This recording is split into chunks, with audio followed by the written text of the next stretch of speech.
Bom dia a todos. Eu sou Rogério Alves, sou o primeiro secretário da APEF. Queria dar boas-vindas a todos no nosso segundo dia do terceiro Congresso Paulista do Fígado. Espero que hoje tenhamos um bom dia, igual tivemos ontem, com as brilhantes sessões. Nós vamos começar com um café da manhã com especialistas, especialistas muito renomados na área. É um tema muito relevante. Eu gostaria de convidar para moderar essa sessão a minha amiga, a doutora Ana Cristina de Castro Amaral, que é doutora em gastroenterologia pela Unifesp, Escola Paulista de Medicina, e é médica assistente na disciplina de gastro da Escola Paulista de Medicina. Ana, é com você. Boa discussão. Obrigada, Rogério, bom dia, obrigada ao Roberto e a toda a comissão organizadora pelo convite. Bom dia, Léo, bom dia, André. Então, a gente vai fazer aqui essa primeira rodada de discussões e hoje, junto comigo, vamos ter aqui o Dr. Leonardo Schiavon, que foi meu colega de residência, um cara desde sempre excepcional. Ele foi residente e tem doutorado pela Escola Paulista de Medicina, pela Unifesp, é professor de gastroenterologia da Universidade Federal de Santa Catarina e é coordenador do Serviço de Gastroenterologia da Universidade Federal de Santa Catarina. E aqui comigo também o André Lira, que é professor associado, livre docente da Universidade Federal da Bahia, chefe do Serviço de Gastropatologia do Hospital Universitário Professor Edgar Santos, da Universidade Federal da Bahia, e chefe do Serviço de Gastropatologia do Hospital São Rafael. André, muito obrigada. Léo, nós vamos começar então agora. Eu vou contar aqui para vocês um caso clínico e vou contar com a expertise de vocês para a gente debater alguns pontos. Então, nós temos aqui... deixa eu passar aqui o primeiro. Então, o nosso assunto é um paciente com rebaixamento do nível de consciência a um dia da admissão. Então, nós temos um paciente que veio há uns meses atrás no pronto-socorro com um senhor de 69 anos, casado, católico, aposentado, natural procedente de São Paulo. Ele veio trazido pela família com essa queixa de rebaixamento de nível de consciência a um dia da admissão. Então, ele deu entrada na sala de emergência do pronto-socorro em julho, trazido pelos familiares com uma história de fala arrastada e confusão mental a um dia. Ele tinha uma história de um mês da admissão com edema de membros inferiores, edema escrotal e um aumento de volume abdominal.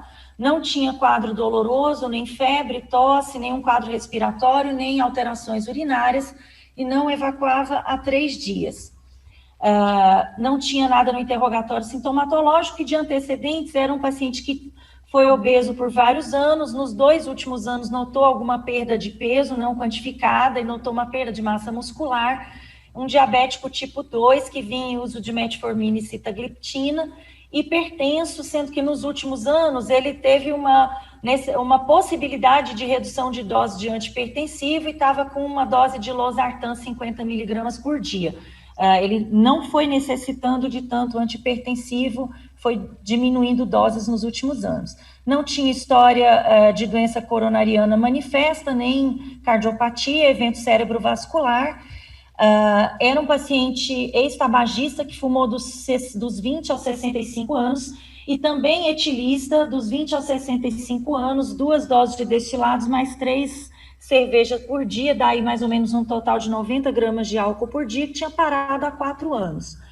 Pai diabético, pai infartado, irmão diabético, e no exame físico, ele tinha lá os sinais vitais estavam estáveis, 12/7 de pressão, saturando no 97%, com uma frequência de 77, uma frequência respiratória ok, de 16, tempo de enchimento capilar de 2 segundos.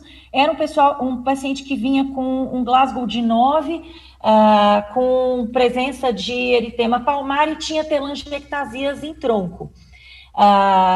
na cabeça e pescoço nada, ausculta nada, ele tinha um abdômen ascítico, tinha um abdômen com uma ascite volumosa, piparote, não tinha dor à palpação e tinha um edema de membros. Então, meninos, eu vou até considerar aqui com vocês as hipóteses diagnósticas e vou passar para o próximo slide para vocês debaterem já, além das hipóteses diagnósticas, o que a gente consideraria nessa situação. Como fazer o diagnóstico diferencial de déficit cognitivo nesse caso?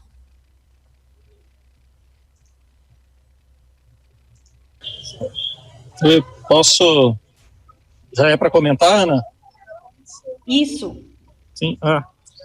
Não sei se o André quer falar primeiro, mas, primeiramente, bom dia a todos. Muito obrigado pelo convite. Obrigado, o Betinho. Obrigado, Ana, pela apresentação. E queria pedir desculpas se vazar algum barulho aí, que eu acabei, por questões de malha aérea, sendo pego aqui no aeroporto. Mas é um caso frequente, né, nosso, do dia a dia, do cirrótico com rebaixamento do nível de consciência, com alteração de sensório, né?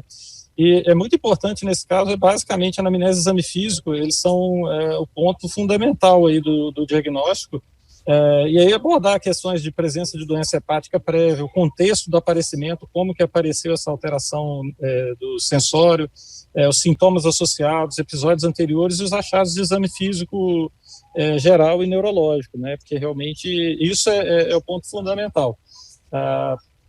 E aí, assim, o ponto de laboratorial, a hipótese principal nesse caso, até pelo que foi apresentado de dados, seria encefalopatia hepática, né? E aí a gente basicamente que é um diagnóstico de exclusão, né? Pela apresentação clínica, pelas características clínicas principalmente, e o foco principal, assim, na questão da encefalopatia é buscar o fator precipitante e, eventualmente, em alguns pacientes, né, com apresentação atípica, ou com quadro com uma evolução atípica, num primeiro momento você já pode lançar mão de exames específicos, né, principalmente para excluir alterações do sistema nervoso central com neuroimagem, né, eventualmente líquor e outros testes também. Vamos ver o que o André tem a dizer também aí sobre isso. Bom dia a todos. Também gostaria de agradecer o convite para participar do evento. É uma grande satisfação para mim estar participando desse simpósio e rever os colegas. Não, sem dúvida alguma, é um quadro bem clássico, eu diria, né, de um paciente com encefalopatia hepática, um paciente que tem achados do exame físico, né, que já demonstram sinais de cirrose e disfunção hepática avançada, e chega com fala arrastada e redução de confusão mental, que eu diria que são dois sintomas também bem comuns no contexto da encefalopatia hepática. Quando o paciente chega com um quadro clássico assim, eu diria que, de fato, seria a principal suspeita. Evidentemente que a gente tem que lembrar que existem outras possibilidades, né? Como o Léo falou, essa questão do alteração do sistema nervoso central. Eu também, normalmente, só parto para investigação mais específica se eu achar que o sintoma de apresentação é atípico, o paciente tem algum sinal localizatório, ou se a evolução começa a ser diferente do que eu imaginava, porque esses pacientes com encefalopatia, normalmente, quando você começa a tratar, na maioria das vezes eles vão responder rapidamente. Então, se ele começa a demorar de responder, se algo estranho está ocorrendo, ou se ele rebaixa muito rapidamente, aí eu termino por fazer um exame específico. É interessante também nesse quadro a gente mencionar que é um paciente que tem... Ele, na verdade, é que por convenção, quando a gente fala doença alcoólica do fígado, você exclui doença hepática gordurosa não alcoólica. Mas, a rigor, esse paciente tem as duas doenças, né? Então, tem a síndrome metabólica, a fator de risco para ter a doença hepática gordurosa não alcoólica, e, ao mesmo tempo, ele é etilista importante. Então, certamente, as duas coisas aí combinaram para o desenvolvimento e a progressão da doença. Perfeito. E aí, o que aconteceu com esse paciente? Então, ele colheu alguns exames gerais na entrada, veio lá com uma anemia discreta, com hemoglobina de 11,8, uma plaquetopenia que já era esperada, né, pela hipertensão portal, tinha lá uma hiponatremia leve, neste momento, uma alteração de creatinina que ainda não configurava uma lesão renal aguda, um INR de 1,75, uma albumina de 3,1, então, mesmo caracterizando um déficit de função, uma bilirrubina de 1,64, ele deu entrada lá com PCR de 45. Ele veio com uma gasometria com uma acidose leve, estava retendo um pouco de CO2, e veio com uma urina 1 com uma leucocitúria, nitrito positivo, presença de cilindros hialinos. E aí, vocês até já começaram a comentar aqui, né? Como identificar, como confirmar a presença de encefalopatia hepática. Então, vocês já deixaram claro aqui que esse paciente, como é bem ilustrativo do que a gente recebe na maioria das vezes, que se a gente está diante de um quadro de uma cirrose, nós vimos estigmas, vimos ascite, vimos aí laboratorialmente uma hipertensão portal e um déficit de função, e o paciente tem um quadro clínico compatível, e se não tem nada de apresentação atípica, a gente estaria satisfeito com esse diagnóstico da encefalopatia hepática. Confere, meninos? E como identificar fatores precipitantes de encefalopatia. Então, o que mais a gente precisaria para esse paciente, ou não precisaríamos de mais nada, estamos satisfeitos e vamos tratar?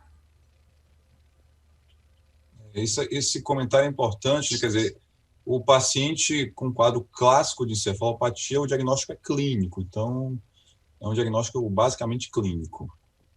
Nos casos de encefalopatia hepática mínima, que os autores consideram que pode ser lançados alguns testes, mais testes psicométricos, que na prática eu confesso que eu não tenho utilizado, mas nesse quadro assim o diagnóstico clínico é suficiente. A amônia normalmente não ajuda, você vê muito em UTI, os intensivistas gostam de pedir amônia, mas não há necessidade de pedir amônia num quadro como esse, por exemplo. Então, a amônia sérica, seja venosa ou arterial, ela de um modo geral não vai contribuir para o diagnóstico. E em relação a fatores precipitantes, o mais importante é afastar a infecção. Então, esse paciente aí já viu o sumário de urina que, né, sugere um quadro infeccioso. Então, infecção rastrear infecção urinária, infecção respiratória. Normalmente peço também hemocultura antes de entrar com antibiótico. Então, seria rastrear a infecção e outros distúrbios metabólicos que eventualmente possam vir juntos com o quadro, hiponatremia, ver os níveis de potássio, a glicemia, um paciente diabético, né, ver se tem que afastar a hipoglicemia ou hiperglicemia, seria mais nesse sentido. Perfeito. A nossa conduta é bem parecida, a gente identificou e a encefalopatia, acho que como dos principais desencadeantes, né, a infecção entre eles, a gente faz bastante semelhante. Léo, você quer comentar alguma coisa? Então, eu concordo plenamente com o que o André falou. Eu queria reforçar a questão da amônia, né? A amônia, ela normal, ela até pode sugerir que não seja. Às vezes a gente tem uns quadros atípicos, pacientes em situações bem específicas que realmente precisam de uma avaliação. Poderia, claro, lançar a mão da amônia, que ela normal, ela torna muito pouco provável a encefalopatia, mas ela alterada não ajuda muito, porque é comum no cirrótico, independente ali daquele alteração de sensório ser ou não encefalopatia, né? E sobre a busca do fator precipitante, é importante reforçar para todo mundo que estiver assistindo, né? Principalmente o pessoal que ainda está começando, clínicos, alunos.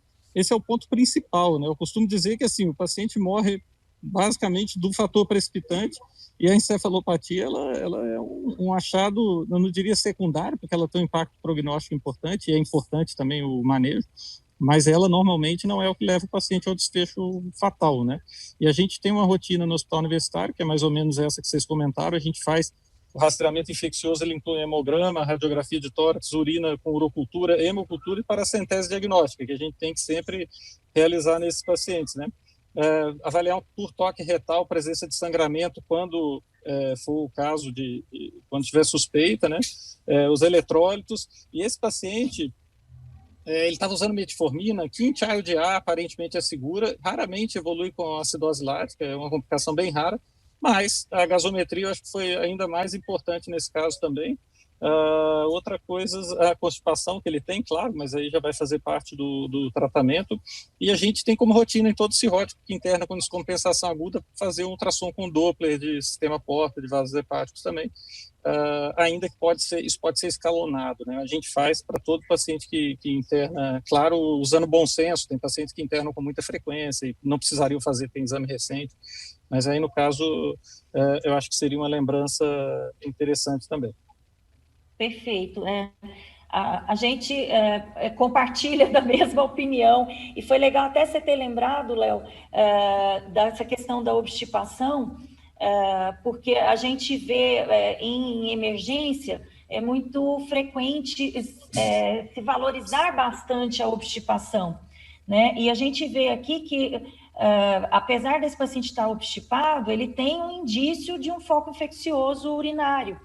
E, na maioria das vezes, né, a gente tem descompensação ou encefalopatia ou porque infecta ou porque sangra. E a gente tem que ser, acho que, bastante rigoroso, como vocês já mencionaram aí, nessa busca de fator precipitante infeccioso. A gente faz exatamente como vocês aqui, com essa que acho que é importante ressaltar mesmo, tanto que o André comentou, quanto o Léo, quanto a questão da amônia. Para vocês terem uma ideia, a gente tem aqui, Roberto e eu, a gente passa nos pacientes do pronto que vêm, internam pelo pronto-socorro, antes de subirem para as nossas enfermarias, para a nossa enfermaria, a gente viu já há várias dezenas, né, de hepatopatas desse ano, acho que nós pedimos amônia para um caso específico. Que era um paciente que tinha um quadro bastante atípico, que tinha outros fatores neurológicos para explicar a confusão mental. Então, a gente não faz na prática clínica. E aí, como vocês falaram do rastreamento, então eu vou mostrar aqui para vocês. Então, vocês pediram os exames e a gente fez. Então, está aqui o líquido peritoneal. Não tinha indício de peritonite bacteriana espontânea, pelo menos pela celularidade. Ele tinha 160 células, né? Veio lá uma albumina de 0,7, então tinha um gás alto mesmo. A cultura desse líquido foi negativa. A gente sabe que a positividade também é menor do que, bem menor do que o que a gente gostaria, né? Em torno de 30%, 40%, mas veio negativa.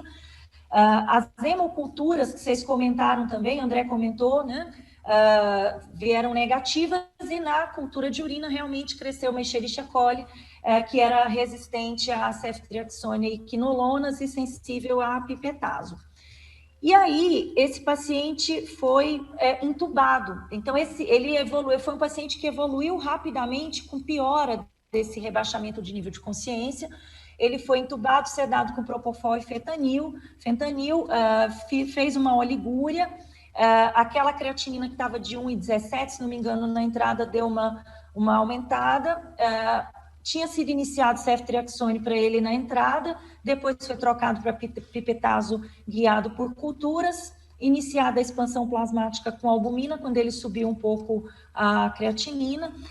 E aí ele teve uma estabilidade, estava estável hemodinamicamente, evoluiu sem piora. Foi possível desligar a sedação logo 2 dias depois, então ele estava estável, sem droga vasoativa e com parâmetro ventilatório mínimo. Isso é uma coisa que a gente vê com frequência também. Eu acredito que vocês devam ser chamados para avaliar essas situações, mesmo de pacientes que a gente já está acompanhando, ou pacientes que a gente nem vinha em acompanhamento, se solicita com frequência a avaliação do hepatologista para esses casos. Esse paciente desligou a sedação, e aí a pergunta é, ele não acorda, né?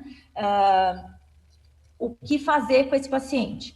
Ele foi estubado depois no dia 12, até dia 11, então ele desligou a sedação lá no dia 8, ficou uns 3 dias, e o Léo tinha comentado do ultrassom de abdômen, então está aqui no dia 10/7, ele fez um ultrassom, não tinha sinal de trombose de veia porta, tinha lá os sinais de hepatopatia parenquimatosa com a hipertensão portal, a ascite que a gente já tinha visto, uma colecistopatia calculosa sem sinal inflamatório e uma esplenomegalia homogênea. Por conta dessa questão de desligar a sedação e ele não acordar, ele acabou fazendo uma tomo de crânio. E aí, que não viu nenhuma alteração aguda. E aí, nesse momento, eu pergunto para vocês como tratar esse paciente que tinha desligado sedação e ainda não tinha acordado, se vocês pediriam essa tomo de crânio nesse momento ou não, quando lançar a mão de exames adicionais para o diagnóstico diferencial da encefalopatia. O Léo comentou lá no início sobre a questão de exames de imagem para pacientes com um quadro atípico, e aí eu queria ouvir a opinião de vocês. Ana, sabe que essa é a situação frequente mesmo, né? Essa coisa do paciente não acordar na UTI, normalmente está relacionada ao tratamento inadequado da encefalopatia, né? Então, antes de você prosseguir com investigações, às vezes, mais complexas, é importante avaliar isso aí. Eu até faria a tomografia, tá? Se esse é o contexto que eu sou chamado, mas eu otimizaria o tratamento, né? Então, assim, muitas vezes esses pacientes não estão adequadamente tratados, e depende também do tipo de sedação que utilizou e do fator precipitante. Então, a gente tem que reavaliar o fator precipitante para ver se apareceu alguma outra coisa que fez esse paciente perpetuar isso daí, ou infecção descontrolada, ou disfunção hidroeletrolítica renal, sangramento e tudo mais. Eventualmente, aí eu faria o tratamento, e aí é um tratamento que, como ele está entubado com sonda, a lactulose pode ser feita pela sonda, e aí eu costumo fazer um esquema de hora em hora, de 20 ml de hora em hora, até a primeira evacuação, e depois eu ajusto para manter as 2 a 4 evacuações diárias ali, 3 a 4. Então, esse é o esquema inicial. E, alternativamente, você pode usar via enema também. Então, se depois do paciente adequadamente tratado ele não acordar, eu acho que a gente pode prosseguir. E de investigações adicionais, assim, a gente é bem limitado, né? Tem a própria amônia, que provavelmente não iria ajudar um paciente desse, mas, assim, e outras como eletroencefalograma para diagnóstico diferencial com estado de mal não convulsivo. O eletroencefalo pode ter achados que sugerem encefalopatia, mas são inespecíficos. A ressonância também não vai ajudar tanto, é inespecífica, então seria mais para diagnóstico diferencial, além da imagem, a TC de crânio, investigar outras causas de sistema nervoso central também, e eventualmente o estado de mal não convulsivo poderia ser visto pelo eletroencefalo, mas primeiro otimizar o tratamento. Perfeito. André, quer comentar alguma coisa? Como vocês já comentaram, né, esse paciente às vezes demora de acordar pelo tipo de sedação, ele também é obeso, às vezes o indivíduo obeso também, ele demora um pouco mais de acordar que o indivíduo não obeso, mas assim, eu acho que é difícil você não fazer uma tomografia nessa situação, o paciente não está acordando, aí acaba que você fica sempre preocupado de ter alguma outra alteração, então termina por fazer a tomografia. O outro aspecto também, concordo, tem que otimizar ao máximo o tratamento nessa situação. Habitualmente, esses pacientes que entram em encefalopatia grau 3 e 4, aí tem vários algoritmos que falam que começa com lactulona e pode ir progredindo para outras medicações. Aí depende do quadro. Às vezes eu já associo de início lactulona com ornitina, onde eu disponho, mas, sem dúvida alguma, a lactulona é a droga principal aí nessa situação. Também, assim, o paciente tem como grau 4 e está sem acordar e eu quero tirar, muitas vezes eu associo, se eu dispusesse da rifaximina também, eu associaria nesses quadros mais graves, né? Apesar que, como eu mencionei, muitos algoritmos, eles vão assim, passo a passo, mas eu acho que o paciente que está com grau 3, grau 4, principalmente, a gente precisa acordar ele o mais rápido possível para tirar ele do tubo o mais rápido possível. Sabe, André, foi bom você ter comentado essa questão da rifaximina. A gente nem comenta tanto que a gente não tem disponível, né, pelo SUS, e mesmo no privado é muito difícil conseguir. Mas principalmente esses pacientes, né, que estão no contexto do quadro inflamatório, infectados, né, que tem essa questão inflamatória importante, apesar da gente não ter tantas evidências, pode ser que realmente o uso de antibióticos, nesse caso a rifaximina seria realmente ideal, seja particularmente importante, né? Então, eu concordo contigo, acho que provavelmente a gente vai começar a usar associado já de cara mesmo a rifaximina com a lactulose. O que dispomos agora, a lactulose funciona razoavelmente bem na maioria dos casos nesse contexto, e outros antibióticos que aí vai muito da experiência clínica, porque as evidências são muito limitadas, a neomicina, onde tem, com todos os seus problemas, a metronidazol, eventualmente a gente usa, porque é o que a gente dispõe, e a Lola, né, a leonistina, a L-aspartato, você comentou também, acho que é uma opção interessante. Nós não temos no nosso hospital, às vezes a gente tem amostra, mas eu acho que eu uso só em casos refratários, a gente acaba fazendo um tratamento escalonado lá, a gente começa com a lactulose e vai associar antibiótico, tenta Lola, e também tem alguma evidência para BCAA, né? Manitol, tem vários assim, estudos pequenos, né? Mas realmente isso aí que você falou é importante da rifaximina, caso a gente tenha disponível, é uma boa estratégia. Perfeito. Então, essa questão do paciente que não acorda, e a gente também faz essa abordagem bem parecida com o que vocês comentaram. Essa toma até tinha sido pedida pelo pessoal do pronto-socorro, talvez a gente esperasse um pouquinho mais, mas essa é a rotina. Se o paciente tem algum indício de que não está evoluindo bem, eu voltei aqui nos slides para a gente lembrar da cronologia, tem algum indício de que não está evoluindo bem, a gente teria duas possibilidades. Ou esse paciente ainda tem um fator desencadeante, como o Léo comentou, né? Então, ou ele infectou de novo, ou ele sangrou, né? Ou ele realmente tem um quadro adicional que precisa ser investigado. Nesse caso aqui especificamente, como ele evoluiu estável, sem droga vasoativa, parâmetro ventilatório mínimo, a gente entendeu que o foco estava sob controle naquele momento, só faltava ele acordar. Isso é uma situação muito frequente. Ele tinha sedado com fentanil, né? Ele desligou a sedação lá no dia 8, então ficou ali 3 dias. A gente vê com muita frequência o paciente, às vezes, ficam 5 dias sem acordar e depois vai. O que a gente tem que lembrar, né, é que, como vocês comentaram, esse cuidado no sentido de reiniciar o rastreamento, né, caso a gente tenha algum indício de que tem um outro foco precipitante. E aí, vocês comentaram sobre o tratamento. Então, o que a gente fez lá com esse paciente? A gente estava avaliando com assessoria na equipe a equipe do pronto-socorro, né? A gente sugeriu iniciar a lactulose pela sonda, e aí esse paciente foi estubado, manteve a melhora neurológica, vinha em uso de lactulose e aí evacuando 2 a 3 vezes por dia, então compatível mesmo com um quadro desencadeante que parecia que estava controlado, e a melhora depois de recircular aí esse sedativo e de a gente fazer tratamento específico.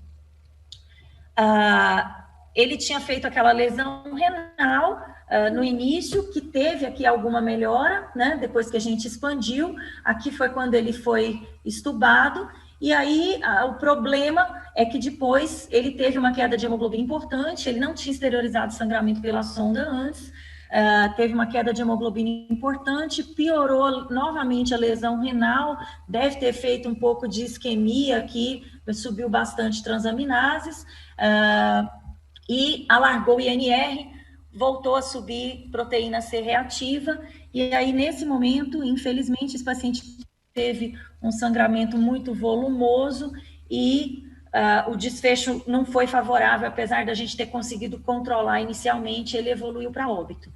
E como a gente tem um pouquinho de tempo ainda, antes de abrir aqui para as perguntas, eu queria até que vocês comentassem aqui, só para reforçar essa questão de exame adicional. Vocês falaram bastante da amônia, de exame. A gente faz, como vocês recomendaram aí, né, no caso de alguma suspeita de um quadro mais atípico, e se vocês têm alguma consideração adicional para fazer com relação ao caso.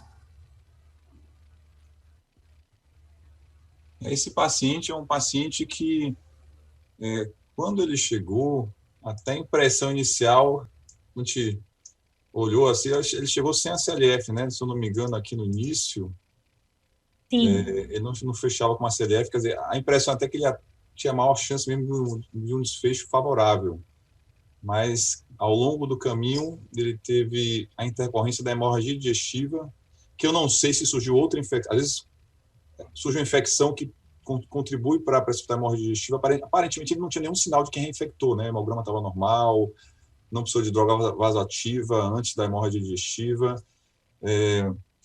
Mas, assim, infelizmente, ele veio com outro fator, né, de descompensação hepática e que levou ele a se apresentar, a desenvolver uma CLF grave e numa velocidade bem rápida, né? De 24 horas praticamente. Se eu não me engano, ali na evolução foi mais ou menos 24 horas, ele já evoluiu de uma forma bem grave, indo para o óbito. Então, isso mostra que, assim, que o paciente hepatopata, ele tem essas questões, né? É uma condição que tem um amplo espectro, tanto de apresentação quanto de evolução clínica. Quer dizer, aquele paciente que está indo tudo bem, está tudo indicando que ele está tendo uma resposta evoluindo favorável, de uma hora para outra vem alguma coisinha lá, você já está imaginando que vai dar alta para ele, de uma hora para outra vem um outro fator lá, e que, por cima de uma condição subjacente da cirrose, dessa infecção recente, foi lá e tornou essa evolução desfavorável. Então, é algo que a gente tem que ter sempre em mente isso, como também outras situações da insuficiência hepática, na PBE, por exemplo. PBE, a maioria sai vivo, mas tem aqueles 10% a 30% que chegam de uma forma mais grave e você não consegue tirar de jeito nenhum. Então, tem essa amplitude de apresentação, esse pleomorfismo, tanto a apresentação quanto a evolução do paciente cirrótico. Perfeito. Bom, Léo, posso comentar só, como o André disse aí, esse paciente é um Kinder Ovo mesmo, né? Você vai se abrir ali e vai vir aquela surpresa. Durante a internação ainda vai aparecendo outras surpresas, né? Então é uma pena essa evolução. E a gente publicou um estudo aqui ano passado sobre a progressão da encefalopatia, meio que mostrando óbvio, mas que não tinha sido demonstrado ainda, que assim, se nas primeiras 48 horas o paciente que internou com encefalopatia não tem uma evolução favorável, ou seja, não reverte aquela encefalopatia, ou não melhora pelo menos, ele tem uma mortalidade muito mais alta, e isso foi fator independente mesmo quando corrigido para outros fatores, né, de prognósticos, independente inclusive de ACLF. E a encefalopatia grau 3 e 4, ela é um prognóstico muito ruim, a gente demonstrou isso nesse estudo também, em relação às outras complicações da cirrose. E a HDA, aí, no contexto de um paciente que já vinha por uma complicação aguda, inclusive infecciosa, é uma complicação, é um evento bastante sério, né? A HDA, como apresentação inicial, ela até tende a ser manejável, ter uma mortalidade menor do que outras complicações da cirrose, mas como complicação de um evento, de outros eventos, é realmente um prognóstico ruim.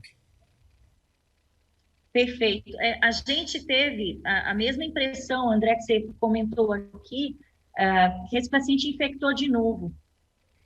E ele devia ter uma reserva funcional, ele tinha, né, uma reserva funcional ruim, devia ter uma baita hipertensão portal com um punhado de shunt, como o Léo comentou aí, ele já entrou com uma encefalopatia que evoluiu rapidamente para grau 3 e 4, e depois a gente até acredita que ele tenha sangrado porque ele reinfectou, subiu um punhado PCR ali, né? E nesse momento ele não teve reserva, né? Fez um sangramento volumoso, ficou hipoperfundido, evoluiu para uma encefalopatia grave, o que culminou aí com esse desfecho desfavorável. Mas o que a gente vê na rotina,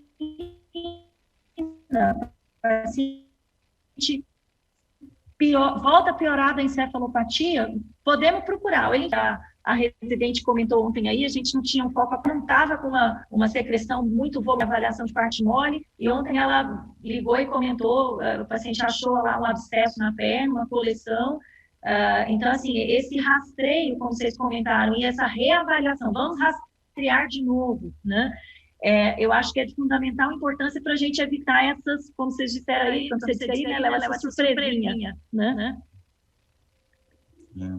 É bom lembrar que a infecção favorece o sangramento favorece a infecção, né, hepatopata, né?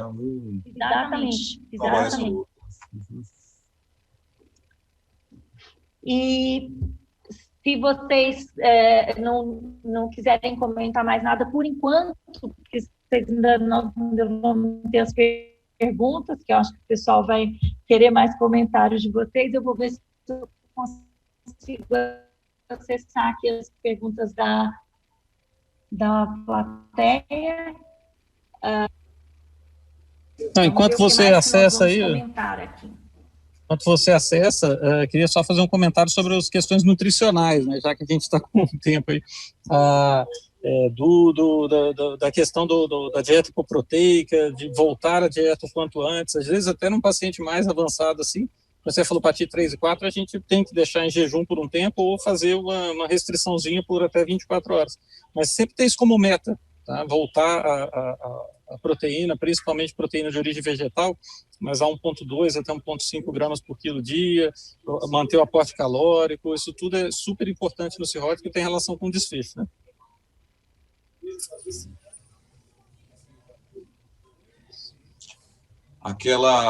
Aquela cultura que existia no passado de restringir proteína, isso aí foi por água abaixo, né? Acaba que esses pacientes, quando chegam em grau 3, 4, ficam em dieta zero por algum tempo, né? Tem uma restrição que por não ter outra solução. Sim. Mas assim que possível, né? A gente tenta repor a nutrição dele de uma forma adequada, né? A gente vê o paciente indo para a UTI ficando em jejum dias, às vezes, por uma falta de preocupação com esse aspecto nutricional, assim.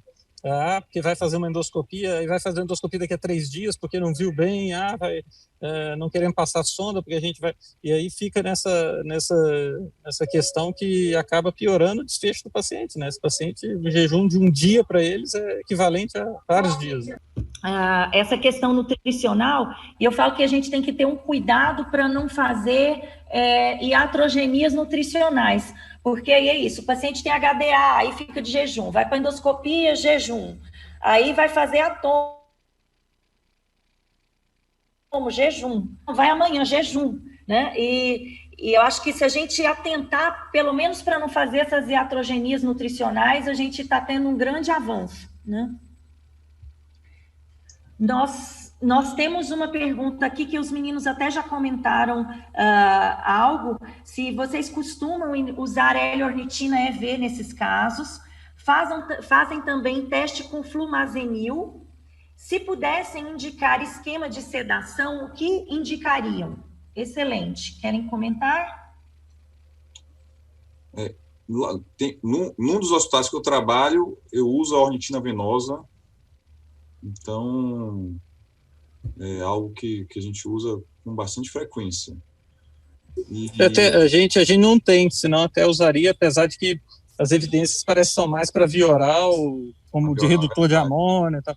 Mas, assim, eu usaria se eu tivesse, porque muitas vezes a gente precisa como passo seguinte, né? Talvez não como rotina para todos. Exatamente. Eu não uso flumazenil habitualmente, só se for assim, o paciente usou diazepam, benzodiazepínico em grande quantidade, mas nesse sentido, para reverter o uso do benzodiazepínico recente, mas utilizar como tratamento eu não utilizo. Perfeito. Lembrar que o flumazenil tem efeito, diminui o limiar convulsivo, tem questões relacionadas não é uma droga isenta de risco. Eu também não uso. Só nesse contexto mesmo. Acho que eu tenho outra pergunta que você falou mesmo, Ana. Qual que é a outra pergunta mesmo? Era da L-ornitina EV, que vocês já responderam, flumazenil, a pergunta era se fazem teste, né, com flumazenil.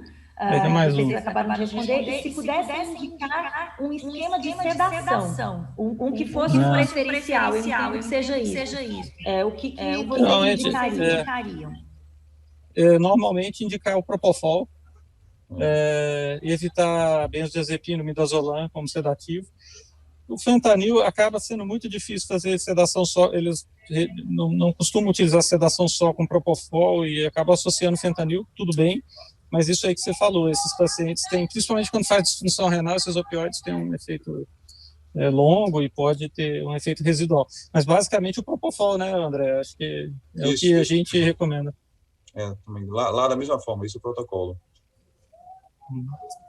Aqui a gente também tem a preferência pelo Propofol, recomenda, mas na prática o que a gente vê, até porque como a gente não tem, a unidade de terapia intensiva não é específica da gastroenterologia, então os pacientes vão para outras unidades, né, e a gente fica acompanhando via interconsulta. E o que a gente vê é o que vocês comentaram aí, que é bastante difícil fazer o Propofol isoladamente, e o esquema que a gente mais vê utilizando é esse que foi feito para esse paciente aí, Propofol com fentanil. Né? E aí a gente fica com esse efeito residual do fentanil, o paciente demora a acordar às vezes.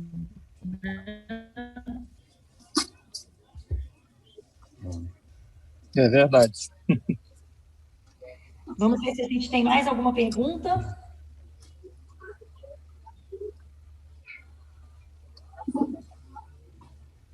Agora, falando sobre aquelas outras drogas, viu? Então, se tem a pergunta aí, pode colocar. Não, acho que nós estamos só com essas mesmo. Então, temos tempo para comentar sobre as drogas, que são perguntas que são bastante pertinentes aí na prática clínica, né? Então, assim, aí no paciente ambulatorial, assim, eu uso muito a lactulona, evidentemente, né, como primeira linha. E a rifaximin é muito cara, então muitos poucos pacientes têm acesso à rifaximin, que ela, ambulatorialmente, ela é muito cara. O metronidazol, eu termino também o paciente que não responde com lactulona isoladamente, eu uso o metronidazol. O metronidazol a gente só tem que ter cuidado, se ele for utilizado por muito tempo, ele pode dar neuropatia periférica. Eu já vi paciente com neuropatia periférica. Então, às vezes, o que eu faço empiricamente, um paciente que tem aquela encefalopatia refratária, que com uma droga só ele não fica.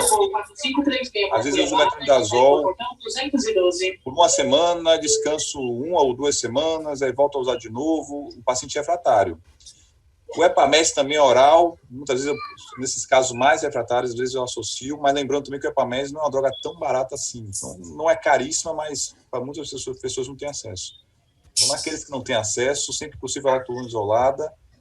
Quando não há outra possibilidade, associo o metronidazol, mas sempre lembrando de dar um descanso por algum tempo. E a neomicina também, eu acho que ela funciona bem. Eu uso só ela como uma terceira linha, digamos assim, mas eu acho que é uma droga que nos casos refratários que são necessários... Eu também acho, André. Eu também acho. Léo? Eu não costumo usar neomicina, não, mas eu faço basicamente parecido com... Lá na escola eu usava mais, lá na época. A gente mandava manipular.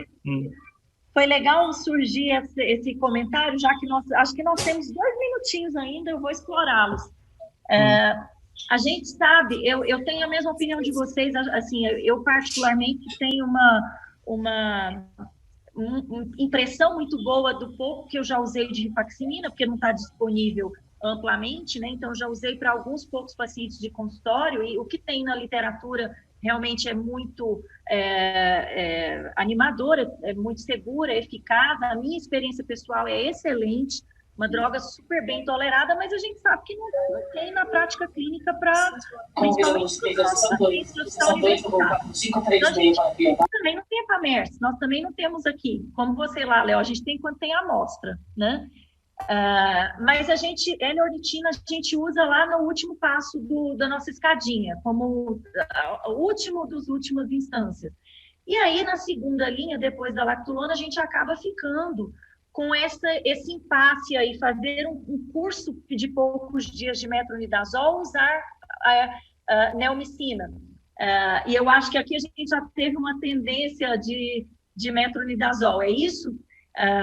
Eu, particularmente, uso neomicina nos pacientes ambulatoriais aqui do hospital até hoje, com alguma frequência quando precisam. E eu até tenho uma preferência pessoal em usar neomicina do que metronidazol. Como a gente tem essa questão de custo, e essa pode ser uma questão para muita gente, o que vocês recomendariam aí de passo a passo, depois de lactulona? Sabe, Ana, o que eu costumo fazer, apesar da gente saber que a gente acaba adaptando para a nossa realidade, né? Depois da lactulose, eu prescrevo o BCAA para os pacientes e eles mantêm o uso, a gente sabe que tem evidências, apesar de que na prática a gente não vê nada assim tão brilhante de melhora, tem alguma evidência, mas tem outros benefícios também. Então eu prescrevo BCAA e aí, igual o André falou, eu tento muitas vezes cursos repetidos de metronidazol, mas Lola para mim já vai entrar logo depois da lactulose. E aí BCAA o paciente fica tomando quando ele não responde à lactulose, o Epamez, né, e aí depois o antibiótico. Se ele conseguir comprar rifaximina, às vezes eles compram fora aqui, né, na região aqui do sul tem mais proximidade com... E aí eles compram... Dá para comprar na Argentina, exatamente. Isso, ou o metronidazol, não costumo usar neomicina, mas eu também já vi, André, com 15 dias de uso de metronidazol, neuropatia periférica. Então, eu tenho receio, assim, eu vou monitorando tempos pequenos de tratamento. Às vezes o que mas eu faço... É isso que eu faço. Cristina, eu uso lactulona na primeira linha, se possível, Epamez ou rifaximina na segunda linha, mas quando não possível, eu uso metronidazol habitualmente, sempre parando em algum momento. E a terceira linha é neomicina, mas é uma terceira linha que eu gosto, mas a questão dos efeitos colaterais, uma droga que, embora são poucos efeitos, né, no uso oral. Agora, às vezes eu alterno, o paciente usa metronidazol um tempo, eu dou um descanso no metronidazol, ele usa neomicina, aí eu dou um descanso, volto no metronidazol, é uma coisa que eu faço com muita frequência também. Perfeito. E só para encerrar, então, acho que a gente já está bem no tempo, na verdade temos um comentário, e que é, na intubação, extremamente importante fazer opioide além da sedação, dor intensa, inclusive causa de AM durante o procedimento, e manter opioide se o paciente mantiver intubado. Acho que um minutinho. Normalmente o opioide é mantido mesmo, não dá para manter só com propofol, tá? E Isso. por isso que a gente acaba tendo esses efeitos mais prolongados mesmo, especialmente. Exatamente. Então, a gente não está dizendo para não fazer, mas é que é esperado ter essa sedação esse efeito mais prolongado um pouco. Mas tá certo, isso aí faz parte mesmo. É aquilo, assim, seria o desejável se a gente pudesse sedar só com propofol, mas na maioria das vezes não é possível, né? Então a gente acaba ficando com esse esquema que precisa ter algum opioide mesmo, né? Isso, e evitar o benzodiazepina. Exato, e evitar o benzodiazepina. E acho que podemos encerrar. Queria agradecer bastante a participação de vocês. É sempre gratificante poder compartilhar experiências e espero que vocês todos tenham aproveitado, a plateia tenha aproveitado. Mais uma vez, obrigada à organização do evento por poder participar. Eu agradeço o convite. Foi ótima a sessão, muito boa, viu? Gostei bastante aí. E bom rever todos vocês também. Eu também, obrigado pelo convite, foi um prazer.